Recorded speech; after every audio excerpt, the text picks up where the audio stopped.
If you are a bartender that works at an airport, bar serving too much drinks, and want to know how it needs to be fixed, this is the type of story for you. Now, can you imagine as a bartender seeing someone intoxicated who needs to go on a plane, but then your lone response is, "I should not be doing this because my manager could fire me."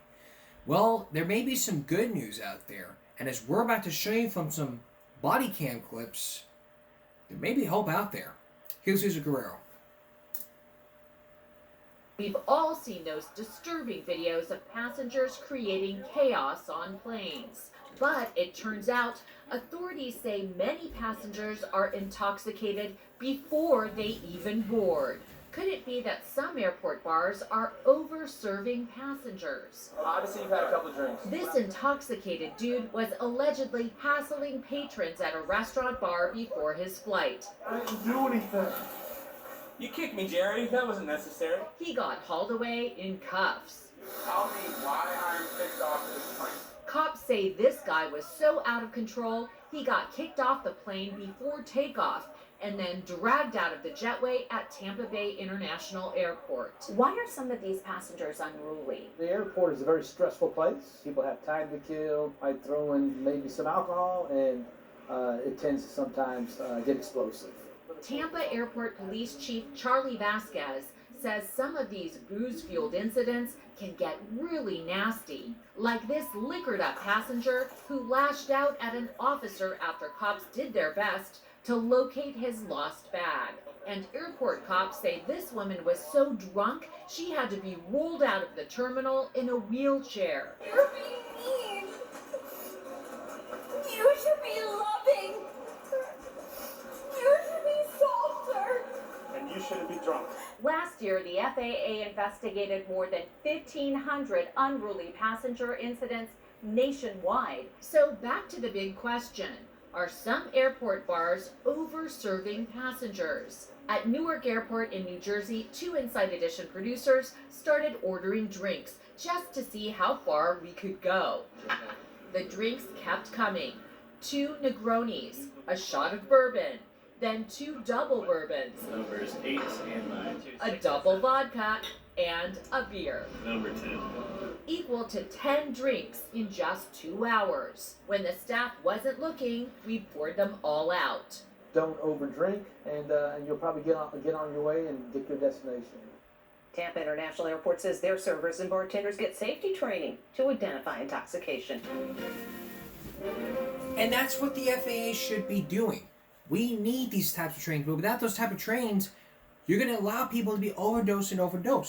And when it happens on an airplane, that's a big issue that everybody needs to be dealing with these days. And it's just basically all about, should there not be bars at airports? There shouldn't be. Because that's one step towards getting drunk. And you should not be bringing any liquor with you through the TSA guidelines because you don't want to start sneaking off some liquor or alcohol.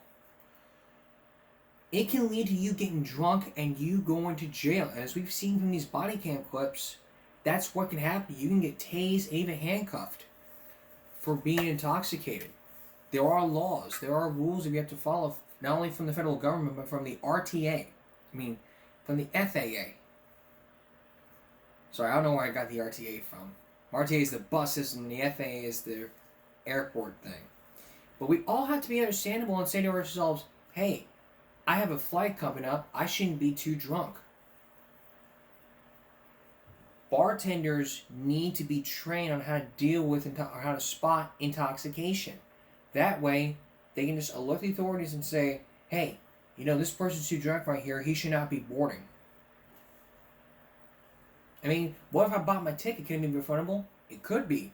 Depending on, you're too drunk to fly the plane. You're going to have to sober up. We're going to have to delay the flight because of you being sober up. This, that, and the third. But many passengers could complain saying, I'm trying to get to my destination. Why do I have to suffer for 6.5 hours while this man's being sobered up? It's because of the person's safety. If we allow one sober person to get on the plane drunk, then we have to allow a lot of people doing this, and that could be a big time safety issue on the plane and in the airport. It's the safety, not only for the adults, but for children. We don't want to see drunk people in front of a child. No ifs, ands, or buts about it.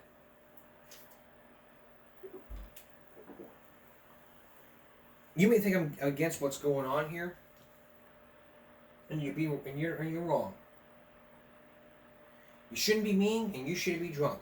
No, some people can't control the alcoholism. Should have titled this "Alcoholics When They Fly." People need to learn to control themselves. Individual responsibility is very important. That's right.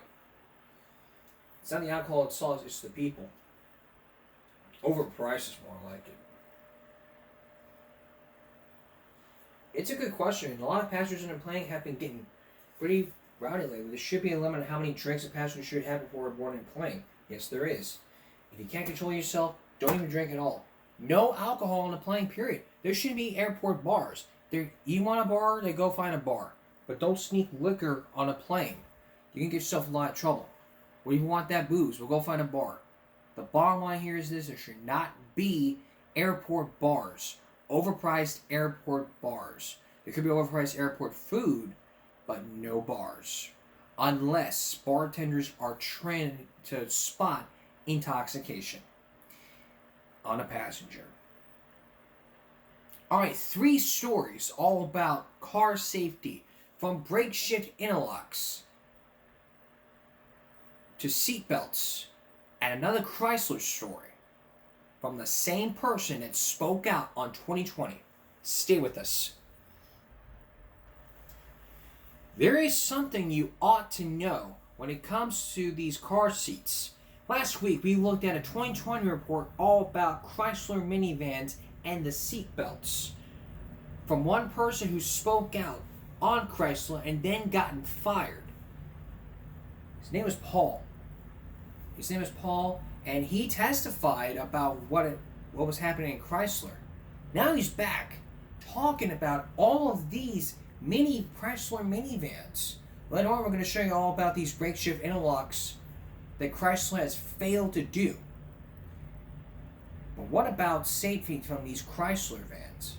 How is it being done? And is it really safe for your family? Here's Lee Thompson.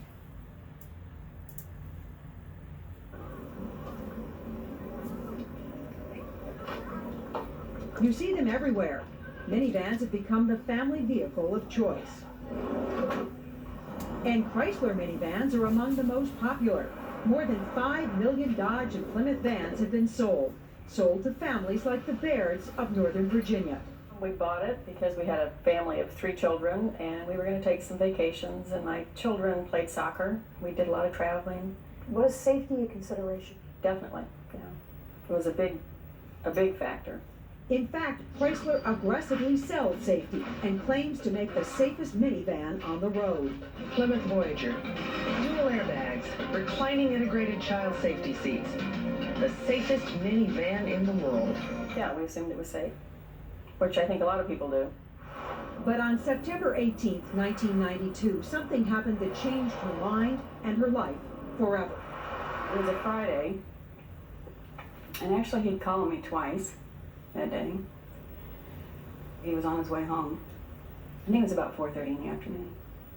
George Baird, 49-year-old computer specialist, husband and father of 3, was driving home in the family's 1987 Plymouth Voyager minivan.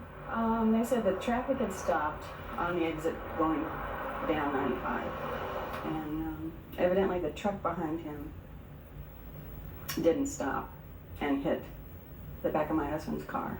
The man who hit Baird's van says that on impact, it seemed as if George Baird just disappeared from behind the wheel. Disappeared, Alan Baird says, because his seat collapsed. At that point, he lost control of the car because the seat fell backwards. He was basically in the back seat, and then that's when his car went across and was hit by a tractor trailer.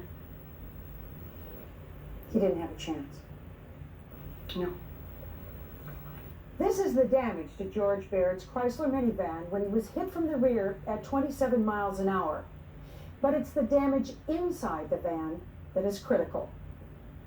Engineering experts say that the force of this rear ender caused the track where the seat goes back and forth to peel apart, throwing the seat backward. George Baird was apparently forced flat on his back, slipped out of his seatbelt, and his head landed against the back seat. Police say George Baird's van crossed 2 lanes of traffic before it was hit by an 18-ton trailer truck going about 50 miles an hour. It hit here, just where Baird's head was at ground zero. It was just awful. Cynthia is George Baird's daughter. How is someone supposed to control a car when you're in the back seat?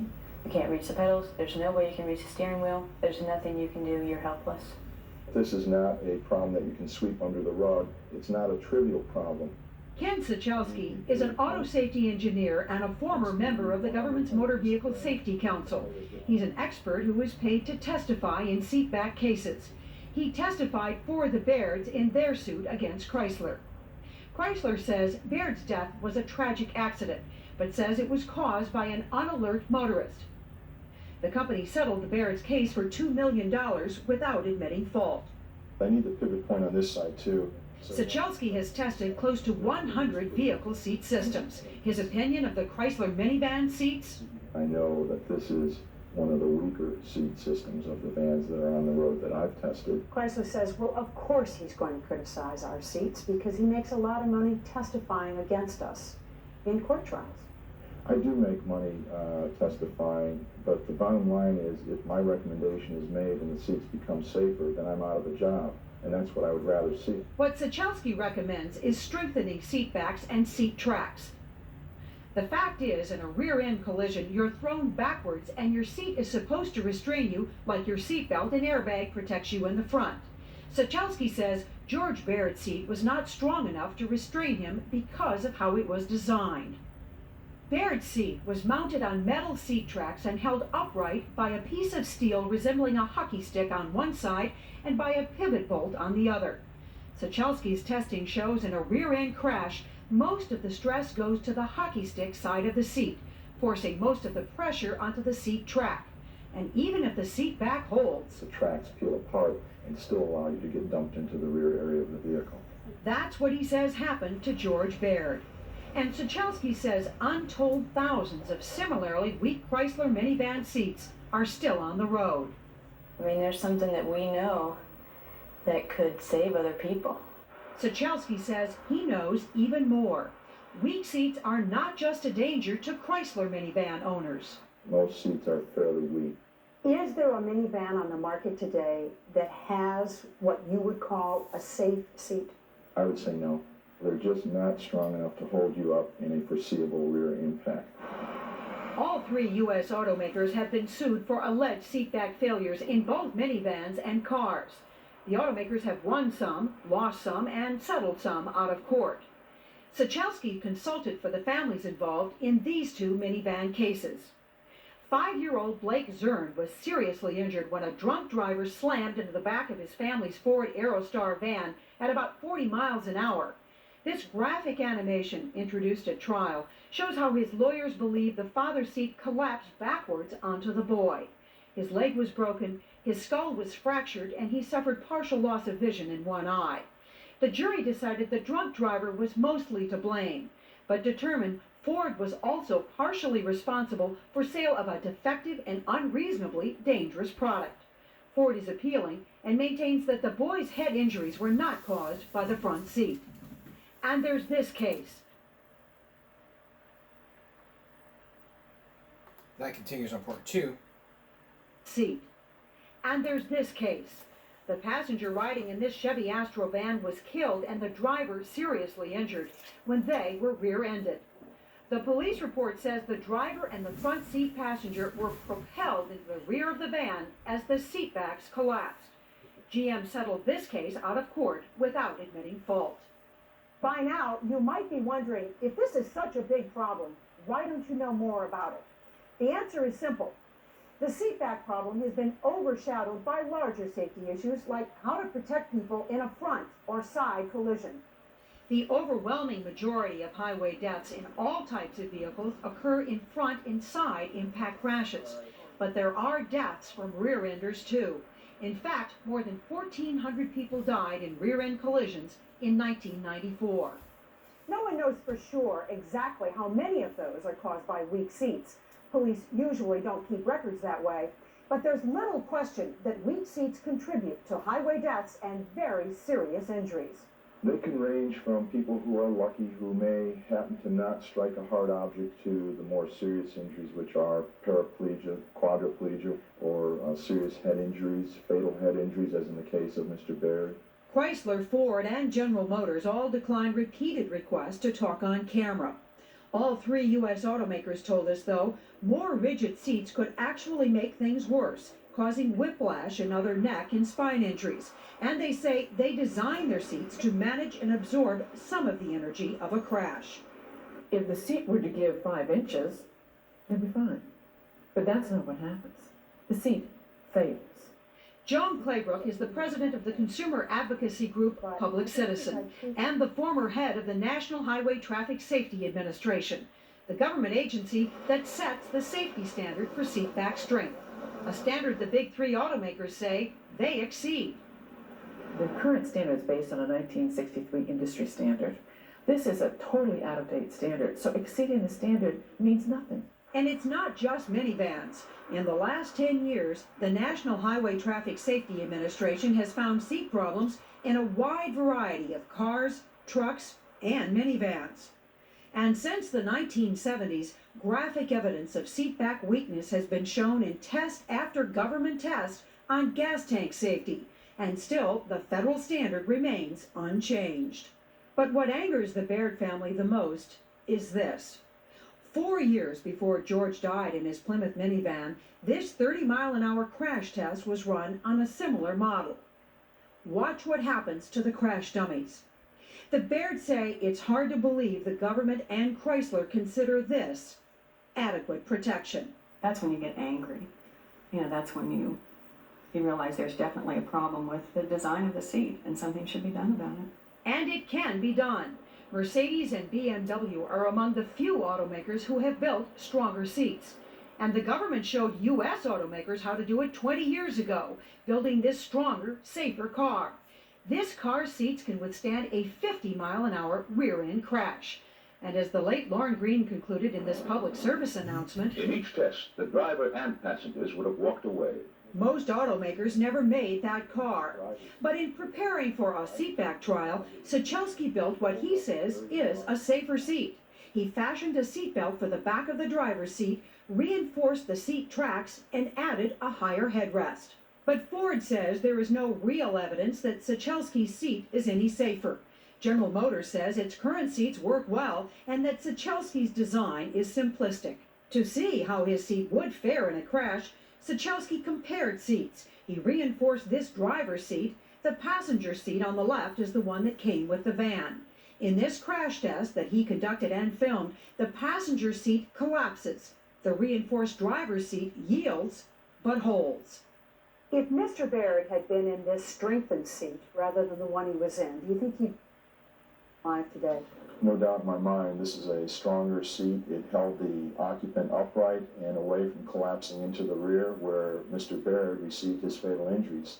Does this seat cost a lot more than what people get in minivans today? It would have been about $10 or $15 to strengthen it the way we did, as an after-the-fact kind of modification. Based on his testing, Sachelsky petitioned the government to strengthen the seatback standard.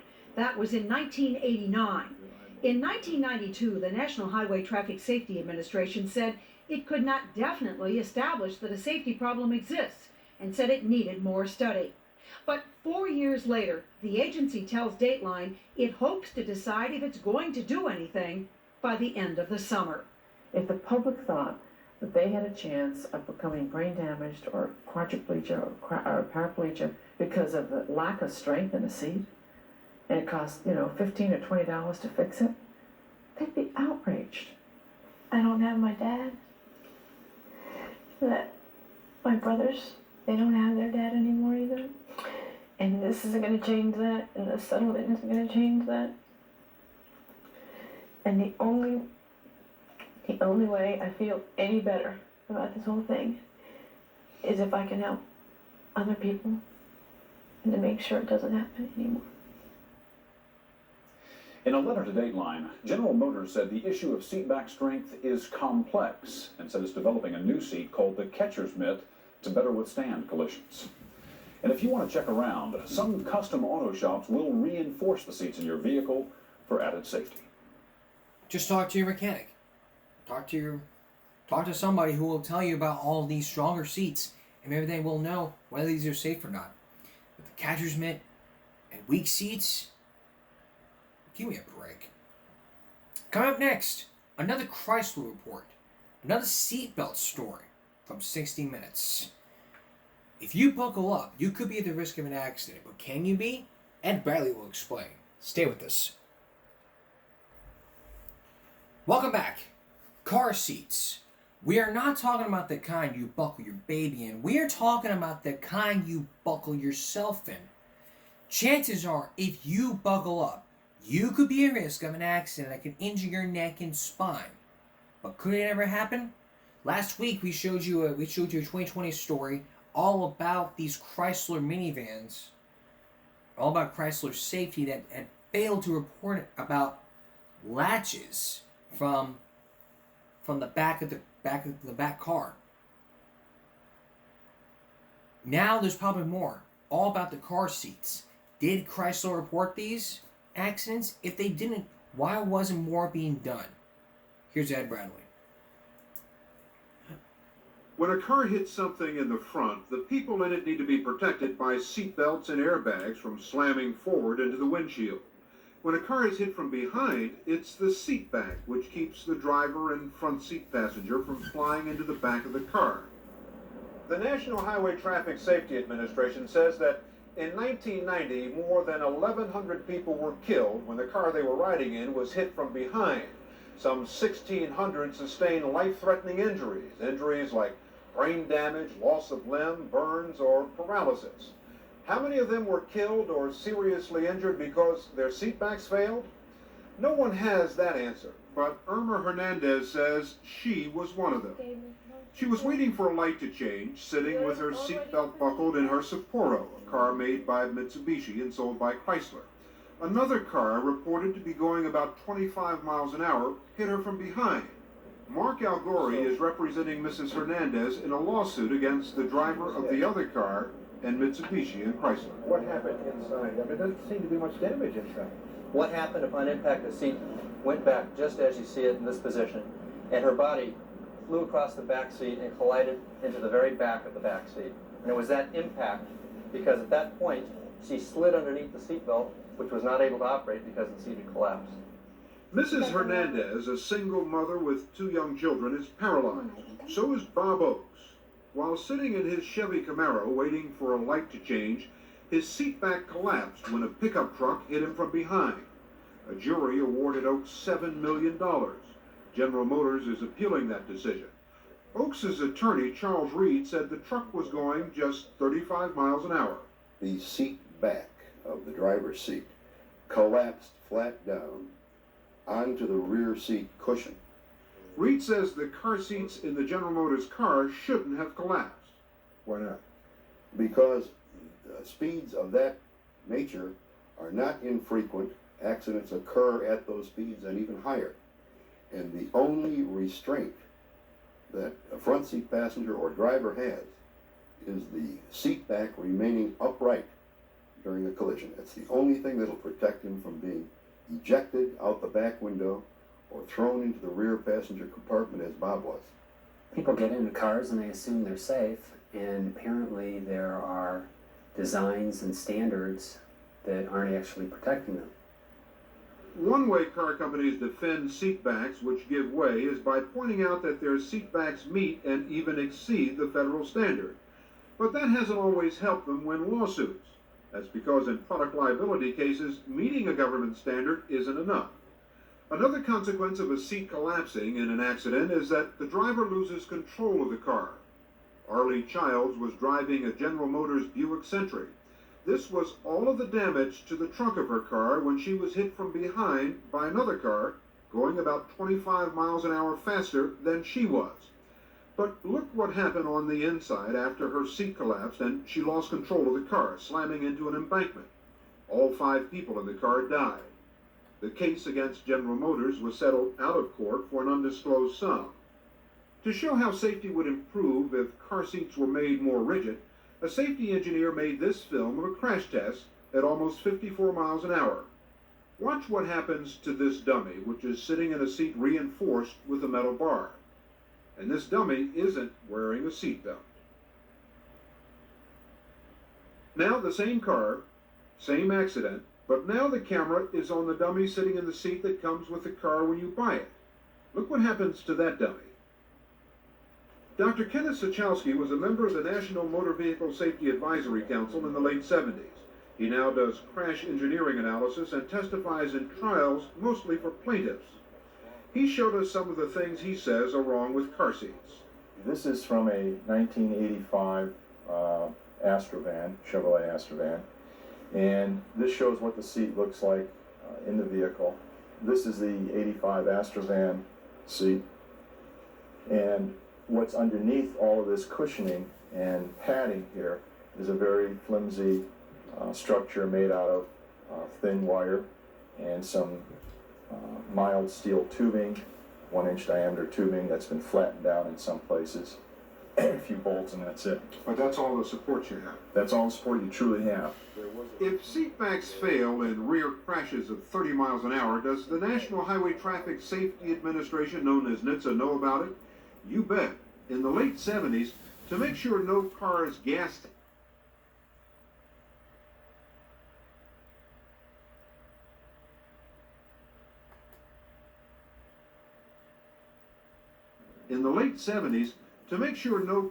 gas tank would explode like the Ford Pintos did, NHTSA began requiring a rear impact crash test.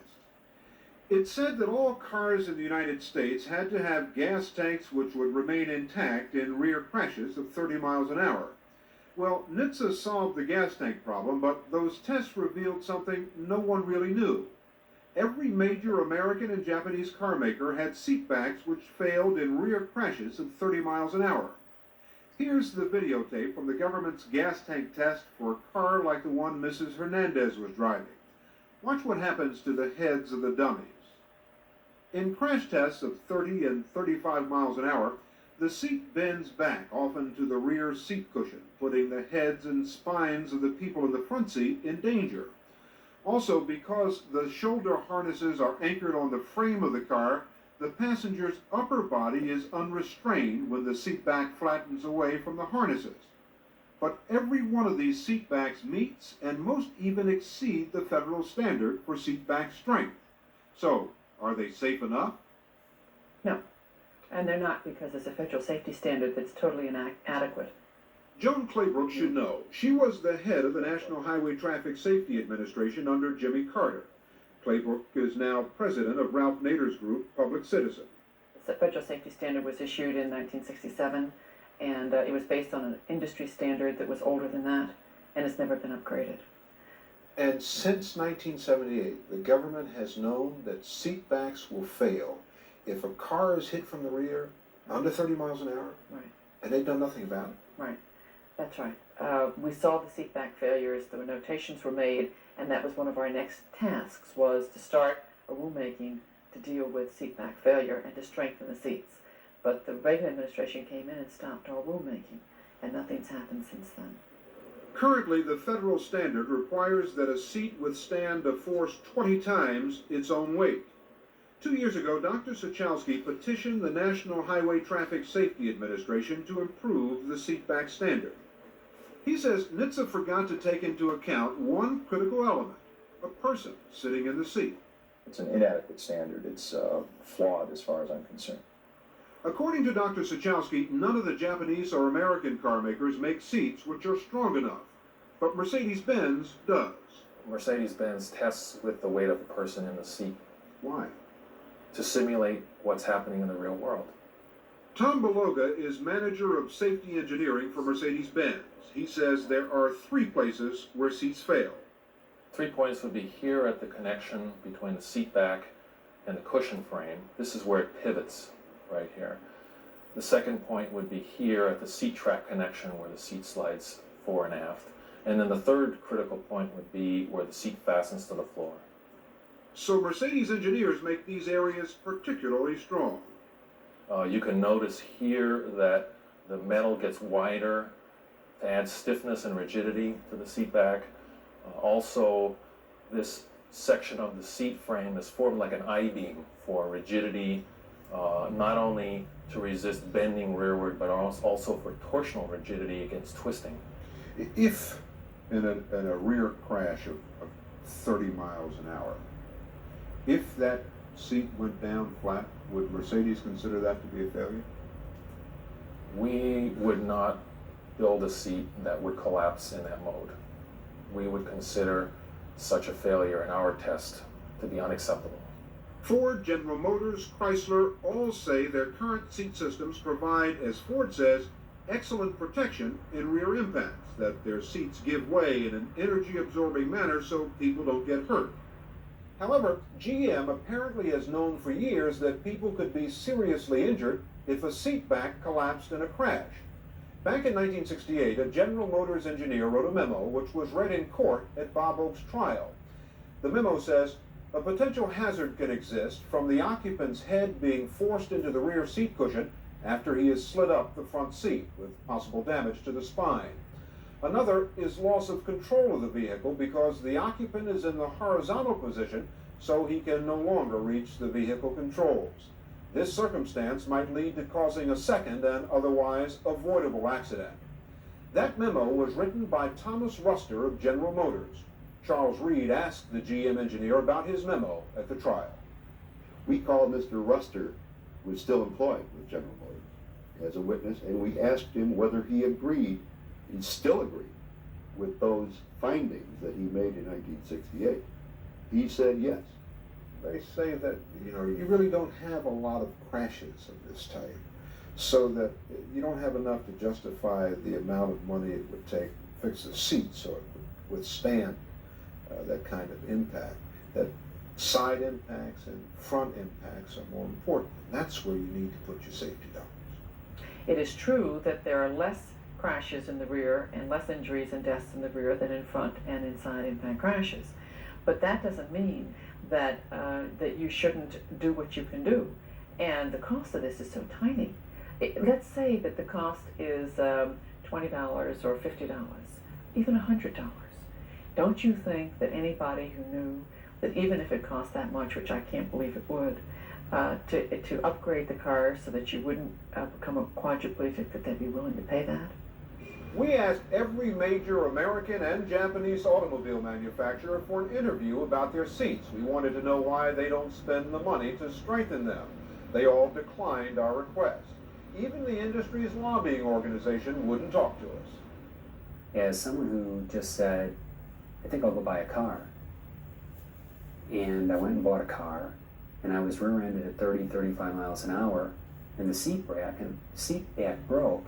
And the car company says, oh, it's kind of to be expected. We complied with the standards. It's ludicrous. Their own people said, these seats aren't safe.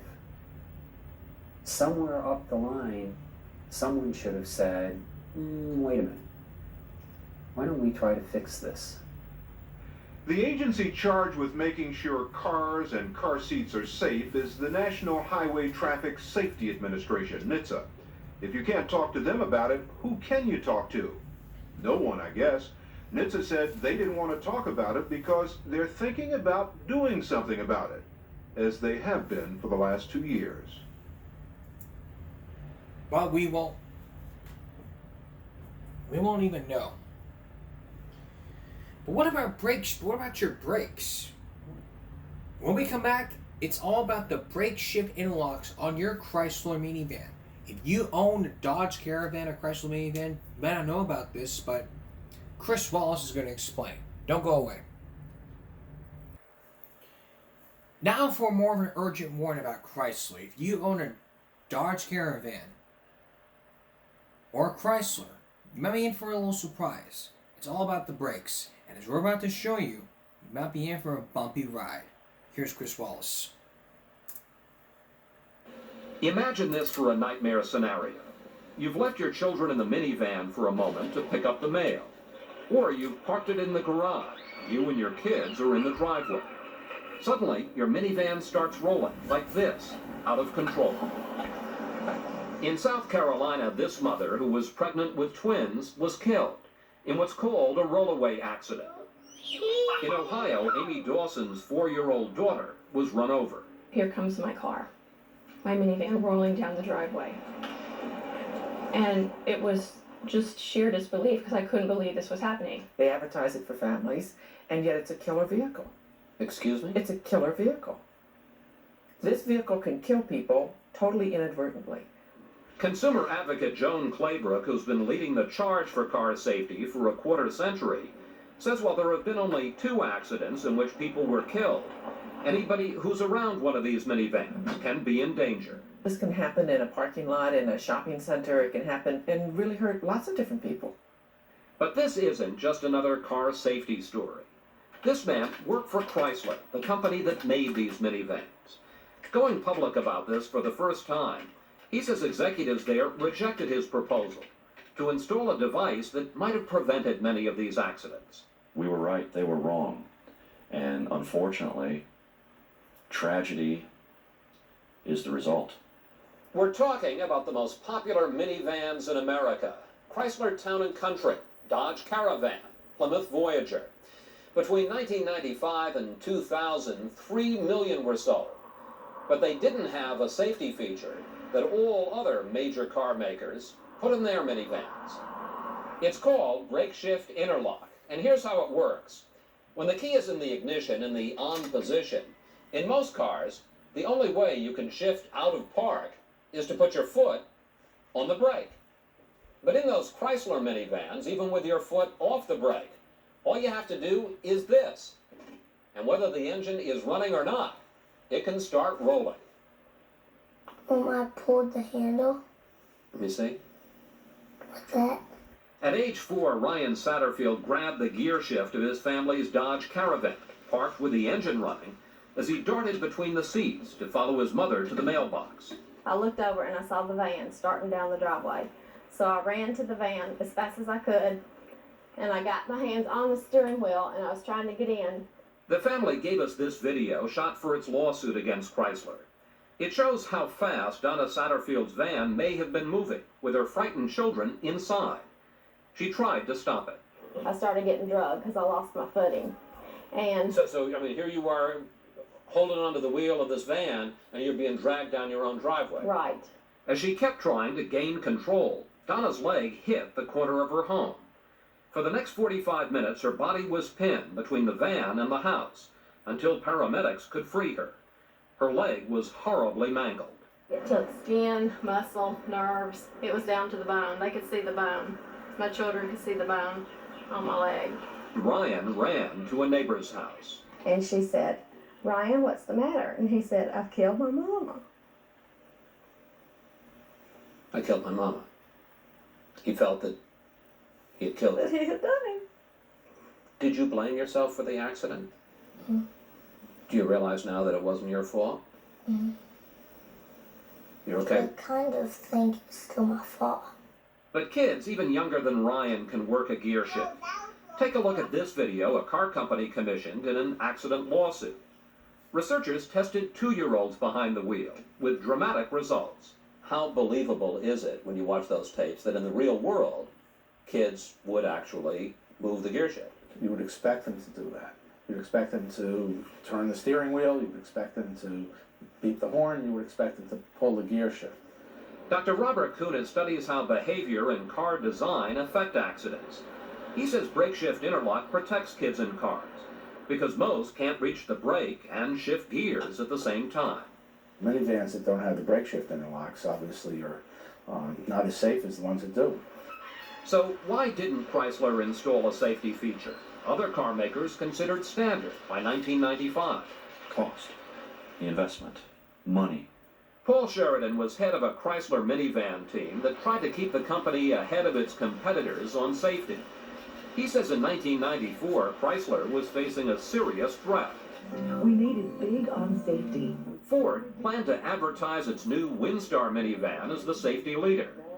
Sheridan says he presented these reports showing Ford's minivan had brake shift interlock, but Chrysler's did not. He says he warned Chrysler executives. If we don't get brake shift interlock, we cannot continue our claim as the safety leader. This is important. You're saying, flat out, that you made a specific proposal, we should install it in all of our minivans. Yes. What was the response? The response I got was, if we put it on the minivan, we have to put it on all Chrysler vehicles. And that's going to amount to a very large investment. Chrysler acknowledges the issue was discussed, but says the allegation that cost was the determining factor is false.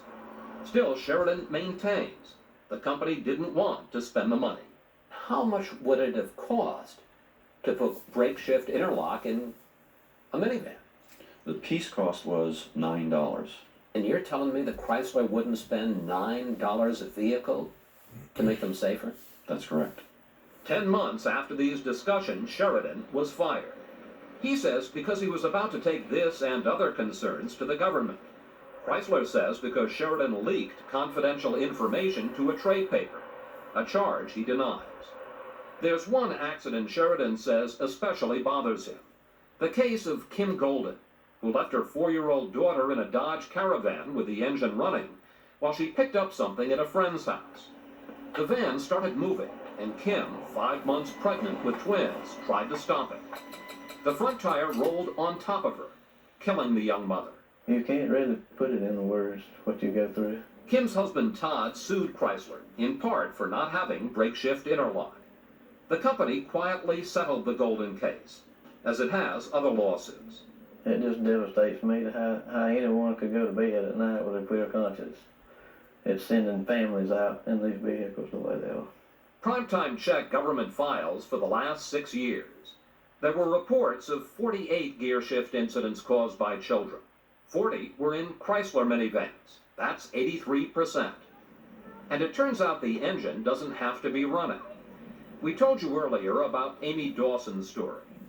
She says she didn't know that while she was getting her trash bins, her daughter Emily went back to the van, apparently turned the key in the ignition to play a CD, and then got out. She says as the van rolled out of the garage, the key was in the on position, but the engine was off. Amy's 4-year-old daughter was run over and badly cut on her face. When you found out that Dodge Caravans did not have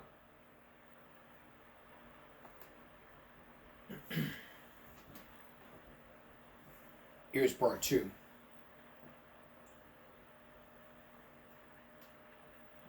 When you found out that Dodge Caravans did not have brake shift interlock, not just yours, but none of them, what'd you think?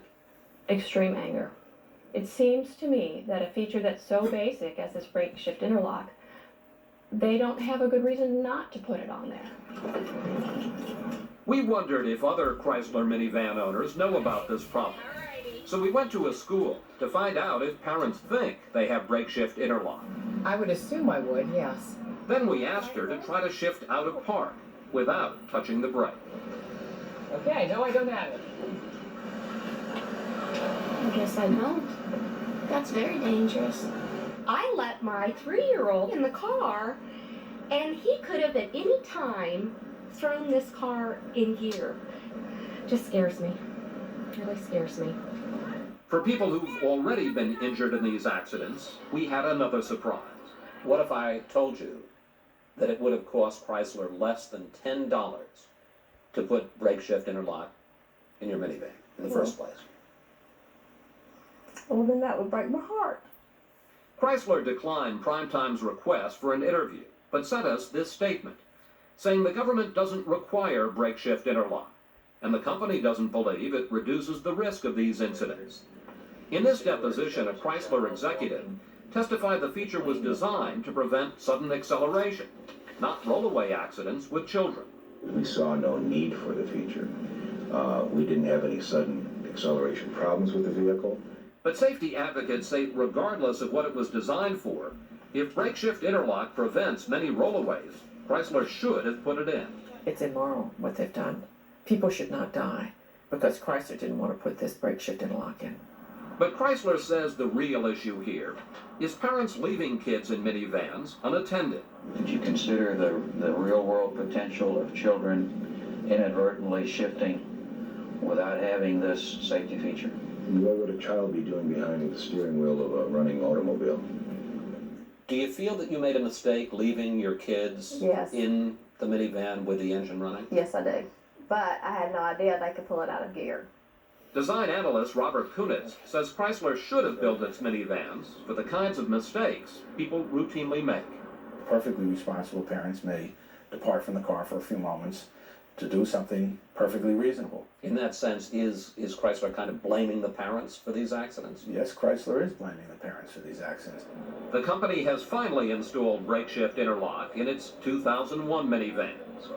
But some parents now want the government to recall the millions of older minivans still on the road and force Chrysler to put in brake shift interlock. Otherwise, families that still bear the terrible scars have no doubt more parents and children will be hurt. I think about it every time I see a van going down the interstate. I truly do. I think, did they know that their van can be pulled out of gear by their child? They don't know. Class action lawsuits have been filed against Chrysler in 12 states, charging the automaker with fraud for advertising its minivans as the world's safest when it didn't have brake shift interlock. Now, if you own one of the minivans, what can you do? Well, the simplest thing is take your keys with you. A rollaway can only occur if the key is in the ignition and it's turned on. And take your child with you. We'll be right back. Wow. If you fall, that's why nobody follows these tips, because they leave their child in and it's just that simple. All right?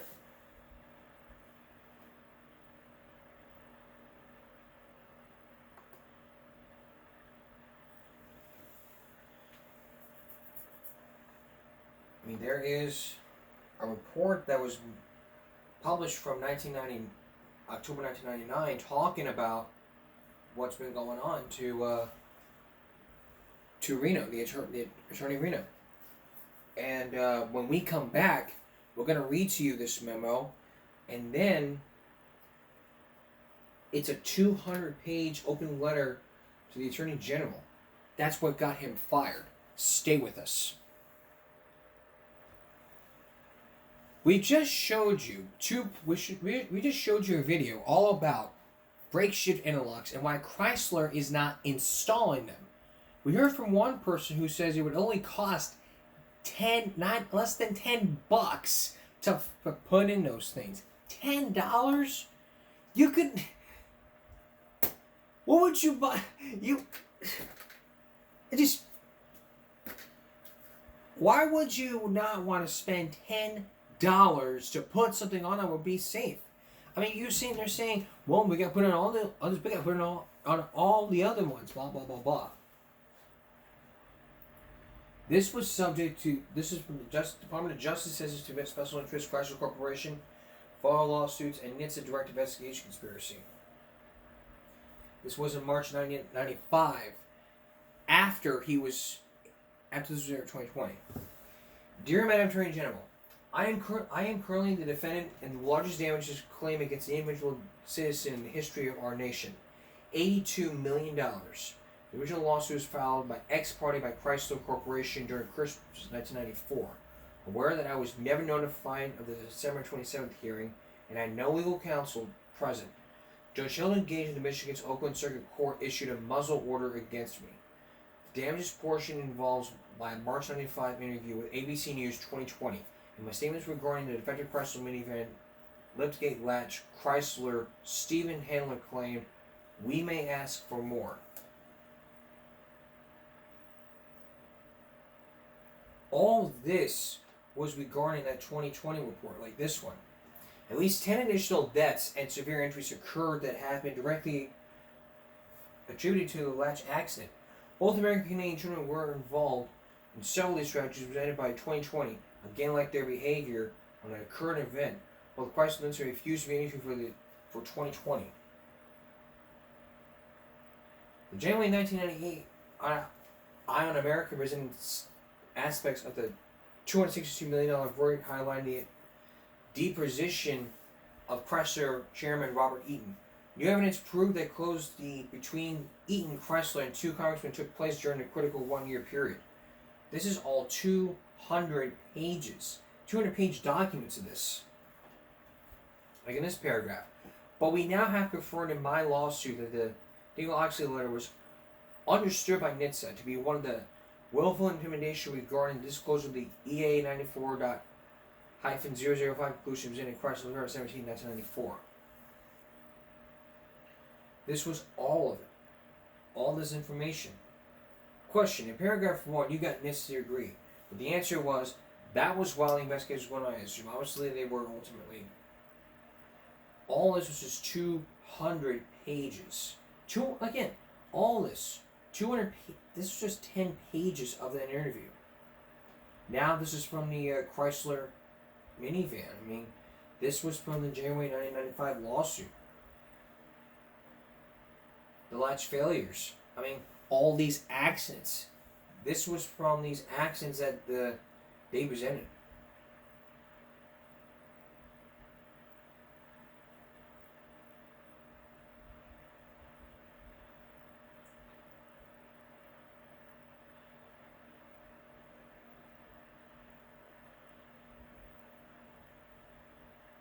All of this top story. These news stories have been all about these latches. The bottom line here is this: if you know how to fix a latch, then don't make the car. It's as simple. If you don't know how to make it, you don't know what you're doing. It's just basic common sense analogy, like drinking and driving. You don't drink and drive, period. You want to drink and drive, then you can go straight to jail. But if you don't know how to make a latch safer for these cars, you need to either quit or do something about it. Even if it means your ass is fired. That's what it basically is. I mean, nobody would want to spend like $10-20 on something that could be safe, and then all of a sudden you would go back and say, we should have listened to this person. We need to hire him back. What I meant to say was, we should have hired him. We need to rehire him because of his great idea.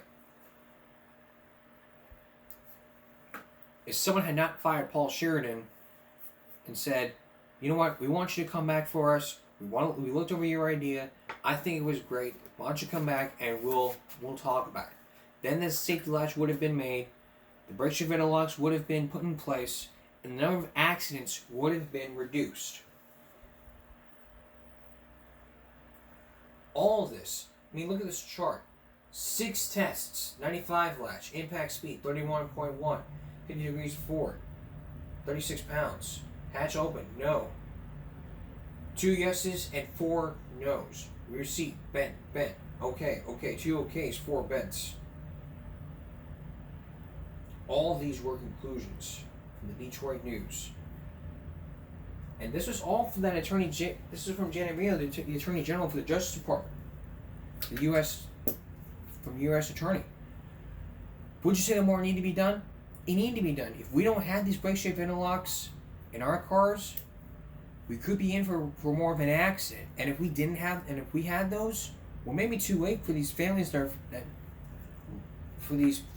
lost their, these people who lost their families, their sons, their daughters. And nothing can be done because of one car company. There is common sense, however, needs to be raised.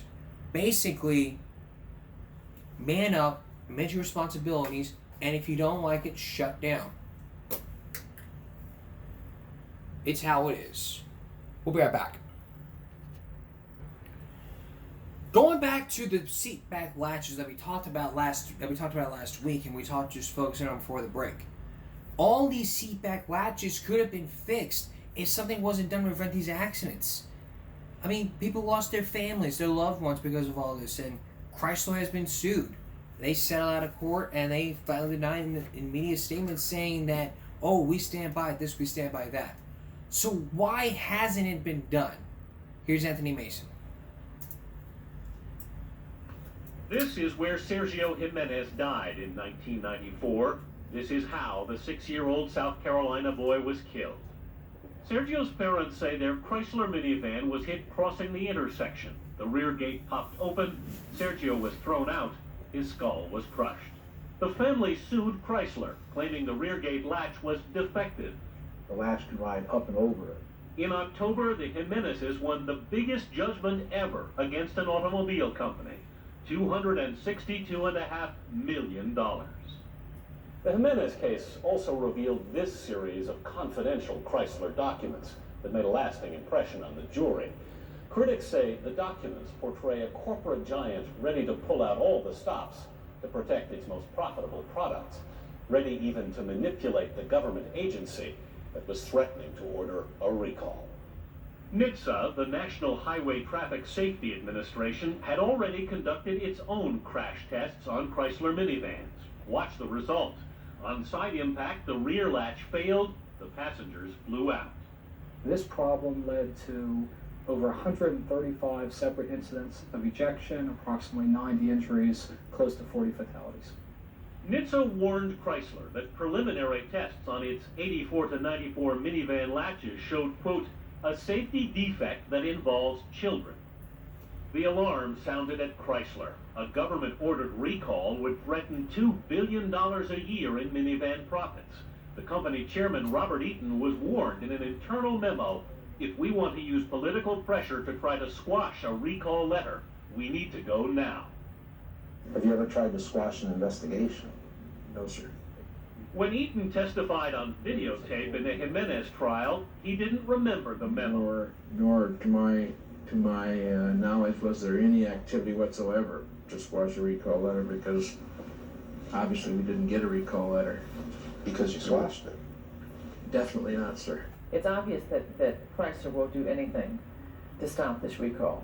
Joan Claybrook is a former head of NHTSA. They're willing to use political pressure or anything else to figure out how to stop the Department of Transportation from requiring them to recall these minivans. So Chrysler went to Capitol Hill. A month later, another minivan latch memo to Chairman Eaton reported, quote, we've been working on a letter with Hill staff. In the margin, a handwritten note. Hopefully, this won't leak. But Eaton testified he had no idea what Hill staff meant. But you know that the Hill staff are people who work for congressmen and senators on the Hill, right? Very likely, but it could be some man or woman by the name of Hill. In fact, it was Congressman John Dingell and Mike Oxley, whose committee controlled NHTSA's purse strings. Just as NHTSA was considering a Chrysler recall, the agency received this letter from the congressman pointedly challenging its recall policy. The letter questioned NHTSA's practice of making preliminary data public rather than waiting for conclusive findings. Written with Chrysler's help, the letter never mentioned the latches, but the congressman clearly intended to chill the minivan investigation, according to Joan Claybrook. Dingell and Oxley framed their letter as a policy matter, but everyone knows that it's all about the minivan. These members of Congress want to stop a recall on behalf of one of their constituents, Chrysler Motor Company. The congressman and Chrysler declined to be interviewed on camera. They insist the letter was only intended to address broad NHTSA policy and that they did nothing improper. NHTSA Deputy Administrator Phil Rex, who received the letter, did agree to speak with us on camera. I did not view this letter as any attempt to affect the outcome of this case. But you felt no pressure at all from that letter? It really had no impact on it. Today we are announcing an unprecedented action. Nevertheless, just 2 months after the congressman wrote their letter, Chrysler and NHTSA cut a deal. No recall. Chrysler agreed to replace the old latches, but on its terms, with no admission of a defect or safety problem. They didn't find a defect because there isn't a defect. Because you talked them out of it. Your company talked them out of it by saying to them, we'll voluntarily fix it. The deal will be no recall by you and we'll fix it, right? Objection. Chrysler is appealing the landmark $262 million judgment. Meanwhile, 1.5 million Chrysler minivans with the old latches are still on the road. Despite 37 deaths and 40 pending lawsuits, Chrysler continues to insist those latches are safe. In New York, I'm Anthony Mason for Eye on America.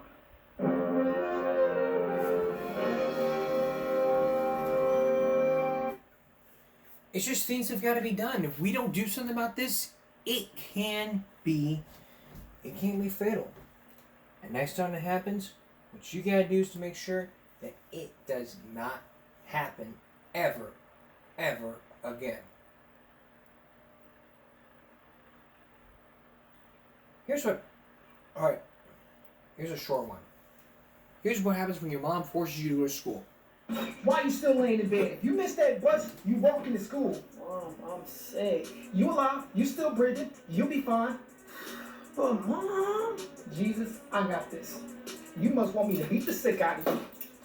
Okay, I'm getting up. Why you still laying in bed? If you miss that bus, you walking to school. Mom, I'm sick. You alive, you still breathing, you... What are you still doing out there? You working to school. You missed that bus? Yo, walking. Okay, let's look at that video. Let's look at some common sense here. If the child is sick, the child has to let the mom know first. Then the parents have to feel the forehead, making sure they have a fever. Thermometer in ear or under the tongue. If it reads over 108 or reads 100 or something, that's a fever. And if that ever happens, the mom has to notify the school, let them know, hey, he's sick, he cannot go to school today because he's sick. Then you gotta be let know, and then you gotta write out a doctor's note saying that you were at the doctor's office or you were sick. That can mean excused absence. But if he's faking sick, as parents, if your child is faking sick, there are warning signs you gotta know. So that was like very funny with 234K, almost 235K views. That's Give Me Break for this Friday going into Saturday. We're going to see you again for Give Me Break Monday. Give Me Break Saturday. For all of us here at YouTube, at Give Me Break, stop bullying, speak up, concentration, not strength, no jaywalking. Have a good night.